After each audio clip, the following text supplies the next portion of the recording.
C'est une nouvelle dérive qui ne laisse personne indifférent, remettant en cause la politique migratoire vantée par l'administration Trump.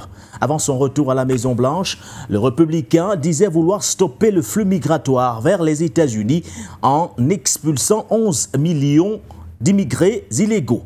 Panique totale, la grande campagne d'expulsion de l'histoire des États-Unis a d'entrée rencontré quelques résistances. Des immigrés sans papier aux étudiants étrangers qui font le succès des universités américaines, en passant par les organisations d'aide aux migrants, la politique anti-immigration de Donald Trump suscite indignation et controverse. Pour ne rien arranger et pour illustrer davantage ses errements, la nouvelle administration américaine vient d'accueillir 59 Sud-Africains blancs, à qui elle a accordé le statut de réfugiés aux États-Unis, les considérant comme des victimes de la discrimination raciale.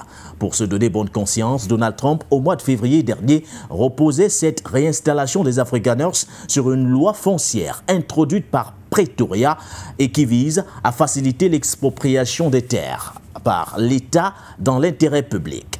Bien qu'aucune terre n'ait été saisie jusqu'ici, Washington a pris les devants, exacerbant davantage les tensions diplomatiques avec Pretoria. La démarche de l'administration Trump, qui frise l'ingérence dans les affaires internes de l'Afrique du Sud, pose une autre interrogation. Pourquoi Donald Trump a-t-il suspendu la quasi-totalité des admissions de réfugiés fuyant la famine et la guerre dans certains pays du monde pour ouvrir une voie royale aux Afrikaners, une minorité ethnique blanche à l'origine du régime brutal de l'apartheid en Afrique du Sud?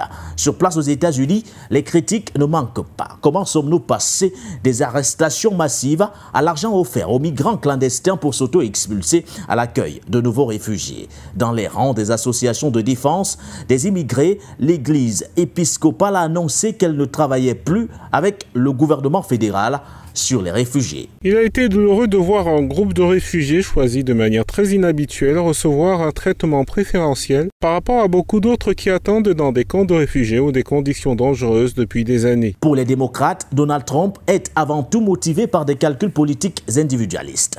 La sénatrice Jen Shaheen, la plus haute démocrate de la Commission des Affaires étrangères, qualifie cette démarche de dangereuse. La décision de cette administration de mettre un groupe en tête de la ligne est clairement motivée par des raisons politiques et un effort pour réécrire l'histoire. Donald Trump est-il en contradiction avec son projet de société ou pas? Difficile à dire, d'autant plus que son premier mandat a prouvé une incompatibilité entre ses actes et ses mots. Entre 2017 et 2021, après avoir promis d'être ferme sur sa politique migratoire, son bilan ne s'est pas démarqué de celui de son prédécesseur Barack Obama, qui reste le président américain ayant déporté le plus grand nombre de personnes à l'étranger, soit 409 849 expulsions à son actif.